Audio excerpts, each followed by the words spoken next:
నమస్తే. Welcome to our channel. నేను Priyanka Rao. Professor Nageswararao గారు, ఆయన జగన్మోహన్ రెడ్డి గారికి సంబంధించి, అలానే పవన్ కళ్యాణ్ గారు, అమిత్ షాకి వీళ్ళు ముగ్గురికి సంబంధించి చేసిన కామెంట్స్ ఏవైతే ఉన్నాయో ఇవి చర్చనీయాంశంగా మారడం, ఆయన మీద ఏపీలో అనేక స్టేషన్‌లో ఒకదాని తర్వాత ఒకటి అనేకమైన కేసులు నమోదవడం మనందరం చూసాం. ఇదే నేపథ్యంలో ఎవరైతే నాదెండ్ల మనోహర్ గారు ఉన్నారో ఆయన మాటల్ని వెనక్కి తీసుకోండి కోరగానే ఆయన మీద గౌరవంతోనో ఏమో గాని ఈయన వెనక్కి తగ్గి మాటల్ని వెనక్కి తీసుకున్నారు. ఇదే నేపథ్యంలో మనం చూస్తే రీసెంట్ గా ఒక ప్రముఖ ఛానల్లో ఆయన మీద అంటే చాలా ఛానల్స్ లో ఆయన మీద విపరీతమైన కామెంట్స్ వస్తున్నాయి, రకరకాల చర్చలు వస్తున్న నేపథ్యంలో ఆయన ఏమనుకున్నారో ఏమో ఎవరికి తెలియదు కానీ ఒక మీడియా ఛానల్లో ఆయన డైరెక్ట్ గా చేసిన కామెంట్స్ ఏంటి అంటే, మీరు యుద్ధం ప్రారంభించారు, నేను యుద్ధాన్ని ముగిస్తాను అని చెప్పేసి అన్నారు.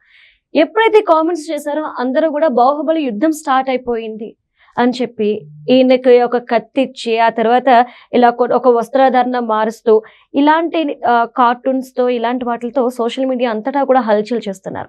అసలు ఎవరు యుద్ధం ప్రారంభించారు, అసలు ఎవరి గురించి ఈయన కామెంట్స్ చేశారు అనేది మనం డిస్కస్ చేద్దాం. మనతో పాటు ప్రముఖ పొలిటికల్ అనలిస్ట్ డివి శ్రీనివాస్ గారు ఉన్నారు, ఆయనతో మాట్లాడదాం. నమస్కారం సార్. నమస్తే. అంటే ప్రొఫెసర్ నాగేశ్వరరావు గారు అన్న మాటల ప్రకారం మీరు యుద్ధం ప్రారంభించారు, నేను ముగిస్తాను అన్నారు. ప్రారంభించింది ఎవరు, ఏ యుద్ధాన్ని ప్రారంభించారు? బీపీ బాగా పెరిగింది. ఓకే. అంటే బీపీ బాగా పెంచినట్టున్నారు. అంటే ఇప్పుడు మీరు బాహుబలి నాగేశ్వర్, ప్రొఫెసర్ నాగేశ్వర్ కాస్త వీళ్ళేమో పులిహోర నాగేశ్వర్ అన్నట్టున్నాడు. అవును, అదే జనసేన లేకపోతే తెలుగుదేశం, అసలు ఆ హ్యాష్ ట్యాగ్లు. ఇప్పుడు అసలు బాహుబలి నాగేశ్వర ఆయన నిన్న కూడా మాట్లాడుతూ ఉపసంహరించుకున్నారు. ఆ తర్వాత జనసేన కూడా స్పందించింది. ఏంటి, నాగేశ్వర్ గారు వ్యాఖ్యలు ఉపసంహరించుకున్నారు కాబట్టి ఇది ఇంతటితో ముగిద్దాం అని వాళ్ళు ప్రెస్ రిలీజ్ చేశారు. కానీ ఈయన ముగించడానికి సిద్ధంగా లేడా? యుద్ధం మీరు ప్రారంభించారు, నేను ముగిస్తానని ప్రొఫెసర్ నాగేశ్వర్ వ్యాఖ్యలు. ఇప్పుడు ఇదే బాహుబలి. ఆయన మీరు అప్పటిది కత్తి చేతిలో పెట్టేసి ఇక డాలు అంతా ఒక ఏంటి, ఇప్పుడు ప్రొఫెసర్ బలే ఒక రకంగా చెప్పాలంటే ఈ వివాదం కోరి తెచ్చుకున్నది ఎవరు? ఈ యుద్ధం ప్రారంభించింది ఆయనే అసందర్భంగా. ఏదది పవన్ కళ్యాణ్ నాదెండ్ల మనోహర్ ఢిల్లీ వెళ్ళారు, అమిత్ షాను కలిశారు, ఈ విధంగా మాట్లాడారు. ఇది కదా ఏది, వాళ్ళ ప్రొఫెసర్కి బీపీ పెరిగిందంటే తెలుగుదేశం వాళ్ళు పేటీఎం అన్నారని పెరిగిందా? తను మాట్లాడుతూ నిన్న వీడియో మొత్తం చూస్తే టార్గెట్ తెలుగుదేశం లాగా కనపడతారు. ప్రొఫెసర్ నాగేశ్వర్ చేసిన వ్యాఖ్యలు తెలుగుదేశంకే కాదమ్మా డ్యామేజ్. యాక్చువల్గా ఏంటంటే ఆయన కామెంట్స్ మనం కనుక తీసుకుంటే బీజేపీని డ్యామేజ్ చేశాడు. అమిత్ షా అంటాడు, కేంద్ర హోంశాఖ మంత్రి ఎలా ఒక ఆర్థిక నేరస్తుడిని మరి శాశ్వత స్నేహితుడు అంటాడు, లాంగ్ టర్మ్ ఫ్రెండ్ అని అంటారా? అమిత్ షాని డ్యామేజ్ చేశారు. ఆయన ఆ కామెంట్స్ ద్వారా బీజేపీని డ్యామేజ్ చేశారు. లేకపోతే ఇప్పుడు పవన్ కళ్యాణ్ లేదు మన నాదెండ్ల మనోహర్ జనసేనకైన డ్యామేజ్ కన్నా కూడా జగన్మోహన్ రెడ్డికి ఎక్కువ డ్యామేజ్ అయింది. అవును సార్, మీరు గుర్తుందా? ఏది, జగన్మోహన్ రెడ్డి అమిత్ షా రహస్య పొత్తు కాస్త ఈయన అసలు ముసుగు తీసేసి ఏమని చెప్పాడు, జగన్మోహన్ రెడ్డి బీజేపీకి permanent friend, long term friend అని చెప్పాడంటే జగన్ ఓట్ బ్యాంక్ ఏది? ముస్లిమ్స్ లేకపోతే క్రిస్టియన్స్. ఆయనే చెప్పుకుంటాడు, 4 గోళ్ల మధ్య బైబిల్ చదువుతాను, అసలు వాళ్ళమ్మ అయితే బైబిల్ పట్టుకునే తిరుగుతుంది. అసలు ఆ క్రిస్టియన్స్ ఇవాళ అతనికి దూరం అయ్యారు. షర్మిల మరి మనం చూసాం ఏమని, మణిపూర్లో చర్చిలు తగలబెడితే కనీసం ఖండించినాడు. జగన్మోహన్ రెడ్డి ఏం క్రిస్టియన్ అన్నిటికీ లేదు. మొన్న ఒక తీర్పు ఏదో వచ్చింది, సుప్రీంకోర్టు ఏమని తీర్పు ఇచ్చారు, అదే అక్కడ బాపట్ల ఆ పాస్టర్ ఆనంద్ అతనికి ఎస్సీ హోదా రద్దు చేస్తూ, అంటే ఒకవైపు క్రిస్టియానిటీ ఆచరిస్తూ మీరు ఎలా ఎస్సీ హోదా పొందుతారంటూ సుప్రీంకోర్టు ఇచ్చిన తీర్పు షర్మిల ఖండించింది. ఆర్టికల్ 3 అది ఏంటి, ఆ పారాగ్రాఫ్ 3 మార్చాలన్నది, రాజ్యాంగాన్ని సవరించాలన్నది. మతం వేరు కులం వేరు అంటూ షర్మిల మరి ఎస్సీలకి క్రిస్టియన్లకి దళిత క్రైస్తవులకు అండగా నిలబడింది, కానీ జగన్ నోరు తెరవల. అట్లాంటి పరిస్థితుల్లో అసలే క్రిస్టియన్స్ జగన్కు దూరం అవుతున్నారని ఆయన బాధపడుతుంటే ఇప్పుడు ఈ ప్రొఫెసర్ నాగేశ్వర్ కామెంట్స్తో బీజేపీకి ఇతను లాంగ్ టర్మ్ ఫ్రెండ్ అనేసరికి డ్యామేజ్ జగన్కి జరిగింది. అసలు యాక్చువల్గా చెప్పాలంటే అటు క్రిస్టియన్ ఓట్ బ్యాంక్, ముస్లిం ఓట్ బ్యాంక్ ఆయనకు దూరం అయ్యేటట్టుగా నాగేశ్వర్ వ్యాఖ్యలు, లేకపోతే డ్యామేజ్ బీజేపీకి జరిగింది. కానీ తెలుగుదేశాన్ని మధ్యలో తీసుకొచ్చారు. ప్రొఫెసర్ నాగేశ్వర్ మీద కేసులు పెట్టింది ఎవరు? జనసేన వాళ్ళు. Okay okay. ఇప్పుడు పవన్ కళ్యాణ్ను నాదెండ్ల మనోహరు మరి అమిత్ షాతో మాట్లాడింది మీరేమైనా వచ్చి చూసారా అంటూ మొత్తం జన సైనికులంతా కూడా న్యాయ పోరాటం చేస్తున్నారు. పోలీస్ స్టేషన్లో కేసులు పెట్టారు. అటు గోదావరిలో, సర్పవరం, కాకినాడ అక్కడ స్టేషన్లో కానీ, గుంటూరులో కానీ మొత్తం కేసులు పెట్టిన దీంట్లో ఈయన టార్గెట్ జనసేన లేదు, టార్గెట్ బీజేపీ లేదు, టార్గెట్ వైఎస్ఆర్ కాంగ్రెస్ లేకుండా ఏమంటాడు? తెలుగుదేశం గురించి మాట్లాడారు. అంటే తెలుగుదేశం అధికారిక దీంట్లో సోషల్ మీడియాలో ఈయనకంట మెళ్ళలో కండవా వేసి వైసీపీ కండవా వేసి పేటీఎం అని రాశారంట. చాలా బాధపడ్డారు సార్. అది పెంచిన బీపీఆ, పేటీఎం అనే కామెంట్ పెంచిన బీపీఆ. ఆయన అడిగారు కదా సార్, నాకు డబ్బులు ఇవ్వడం మీరు చూసారా, ఎలా అంటారు నన్ను పేటీఎం అని చెప్పేసి ఆయన అడుగుతున్నారు. తీశారు ఏమని? నేను ఓపెన్ హార్ట్ విత్ ఆర్కేకి వెళ్ళాను, అవును, పేటీఎం అయితే రాధాకృష్ణ ఓపెన్ హార్ట్ విత్ ఆర్కేకి పిలుస్తాడా?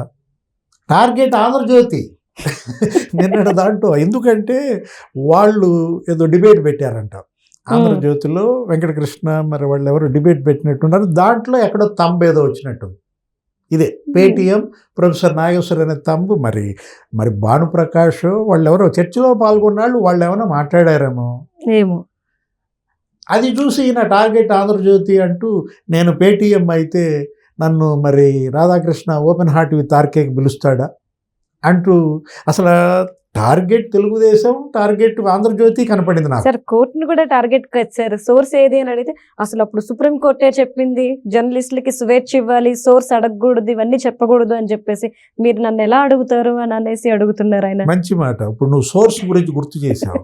ఇప్పుడే నీ దగ్గరకు వచ్చేటప్పుడు చూసా, ఈ రోజు ఆయన మాట్లాడుతూ మార్నింగ్ అదే ఛానల్లో, లేదు ఆయన ఛానల్లో అనుకుంటా, ఏదో ఆంధ్రజ్యోతిలో వచ్చిన ఒక ఐటెం చదివారు, ఒక బ్యానర్ ఐటెం. ఏమని? ఎమ్మెల్యేలని చంద్రబాబు సీరియస్గా ఉన్నారు ఏంటి, అట్లా ఎమ్మెల్యేలను ఉద్దేశించి ఆయన ఏదో మీరు ఇట్లా అయితే కనుక మిమ్మల్ని మార్చేస్తా, మిమ్మల్ని మొయ్యలేను, అవును, ఈ విధంగా అయితే మిమ్మల్ని మొయ్యలేను చంద్రబాబు అని ఉంది.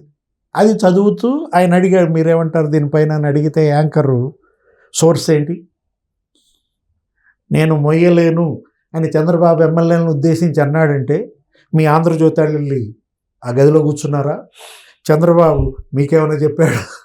ఇట్లా సోర్స్ అని ఒక రకంగా గింజుకున్న పరిస్థితి అన్నమాట. మొత్తానికి ఆయనకు బీపీ బాగా పెరిగిందనేది అదే. భువనేశ్వరి మేడం నన్ను ఎన్టీఆర్ అవార్డ్స్ ఆ జ్యూరీస్లో మరి నన్నెందుకు నియమించింది, ఆమెతో పాటు నేను డయాస్ పంచుకున్నాను, పేటీఎం అయితే పంచుకుంటానా?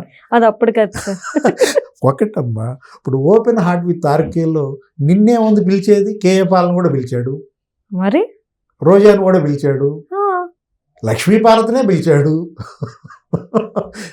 అంటే ఇప్పుడు ఓపెన్ హార్ట్ విత్ ఆర్కేలో ఆయన ఏంటి, ఎవరైతే తను అప్పట్లో బాగా కరెంట్ అఫైర్స్లో ఏ ఫిగర్ అయితే, ఏ క్యారెక్టర్ అయితే ఎక్కువగా వినపడుతుందో, మార్మోగుతుందో వాళ్ళని పిలుస్తారు ఆ వారం. అవును.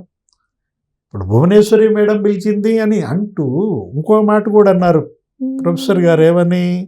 భూటాన్ ఎంపీలకి నేను శిక్షణా తరగతులు నిర్వహించాను, ముస్సోరీలో ఐఏఎస్లకి నేను శిక్షణా తరగతులు నిర్వహించాను, మీ ప్రద్యుమ్న, మీ సీఎంఓలో ఉన్న ప్రద్యుమ్న నా స్టూడెంటు.